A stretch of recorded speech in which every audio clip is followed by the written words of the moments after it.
Hi, my name is Germana. I am a therapist, a teacher, someone who walks a spiritual path of recovery, doing my best to create a better life for myself and to teach other people, if they're ready, that they can have a better life by learning to improve awareness. And awareness is simply being aware, awake, noticing, not buying all of the stories and the Kool-Aids that are being served up all over the world by our people that we love and people that are, stuck in whatever's going on for them. I find that, it's a privilege to be alive today. The world that we live in is pretty scary. And so then the question goes, how does a person, cultivate a wellness practice? I know clearly someone who encourages people to look after the obvious, their physical body, to feed it well and to drink water and, to clean it and to exercise it and to learn how to speak to the body as if it's a living organism, because it is.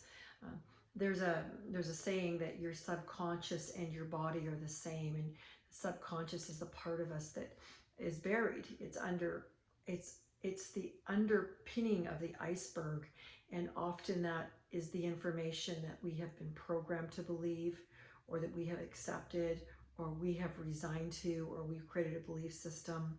And if someone's come through trauma, we all have, we make up a story about who we are and what we are because of that trauma, and then that begins to be our life script. We are then the author of our life through that.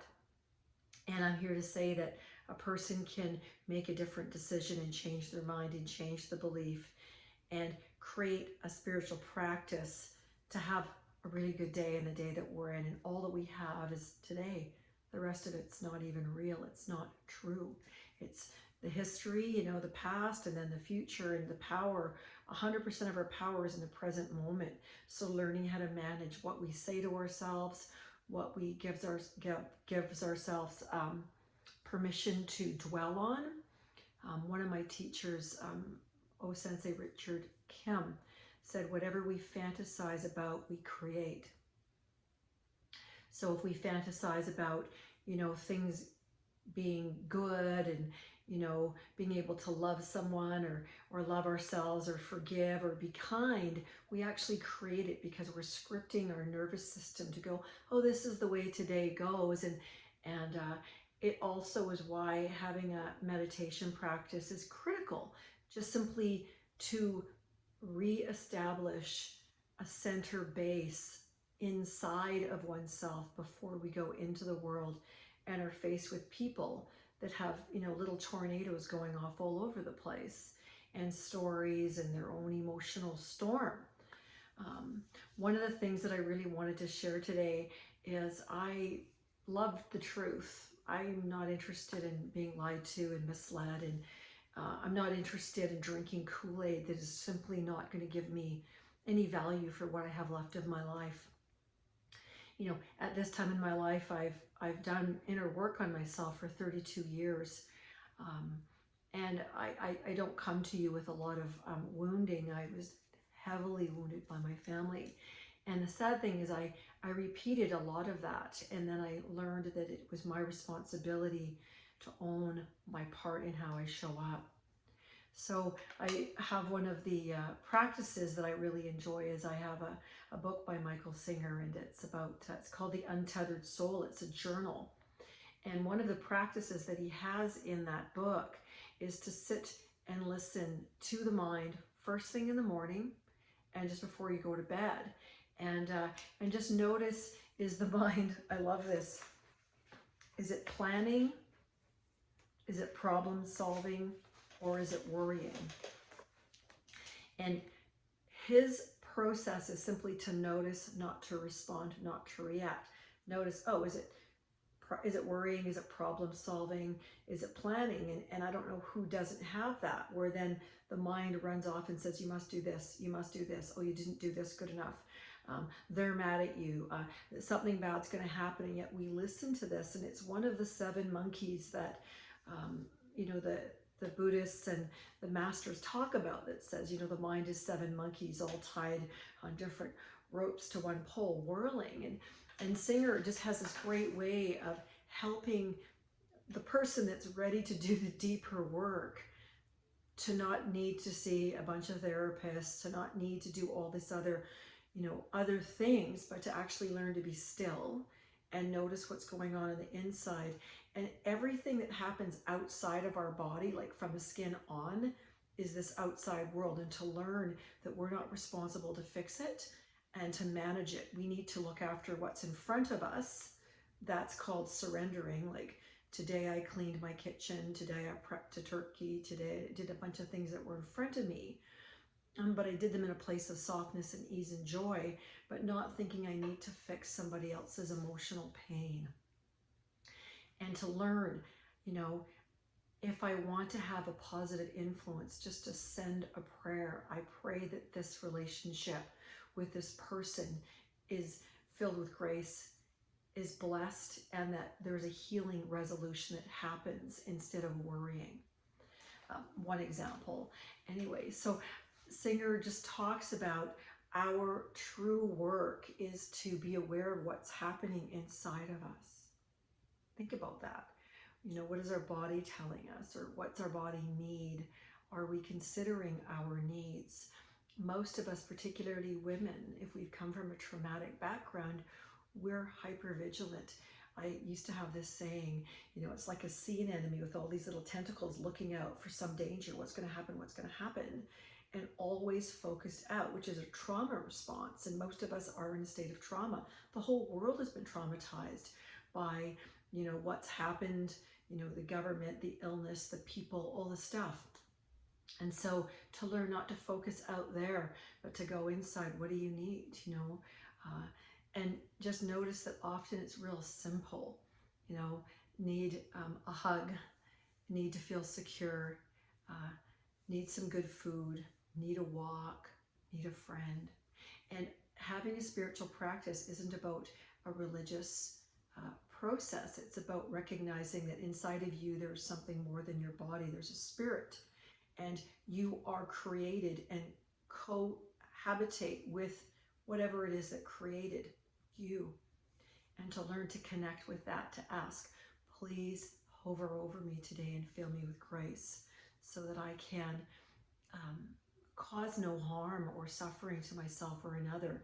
And yet we all will make mistakes. That's part of the human design. And learning to learn from those mistakes, and then ask for support in making a new decision, if that's possible. And sometimes the mistake isn't how we treat ourselves. Sometimes the mistake in how we let other people treat us. Sometimes the mistake is in thinking there's something wrong with us. One of the other phrases that Singer talks about that I think is a brilliant question to ask, it's like it just, poof, the light bulb goes on. Am I disturbed by this situation outside of me? Or am I letting myself, am I disturbing myself over the situation? So is that inner dialogue picking on me about something I cannot change? And in that, there's power lost, there's energy lost, there's grief, there's loss, there's time lost focusing on something that we have no control over. The thing that we have control over is the choices that we make, taking care of ourselves. When we know someone is suffering, instead of thinking you must go and fix it, you can gently pray that their highest good and greatest joy is revealed to them, that their broken heart or their thinking can be healed, can be mended, and that if you can be of service, that they will come and you will be of service just by being soft.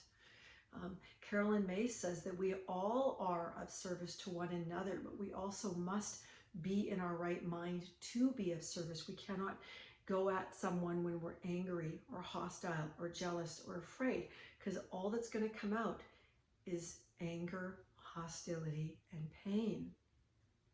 I had this saying years ago, and I shared it just the other day.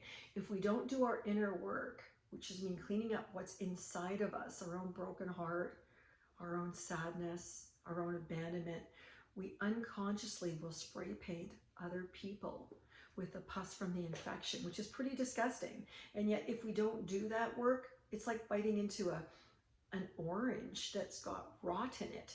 All that's going to squirt out is rotten juice, you know, and that's not to be hard on anyone. It's just a fact.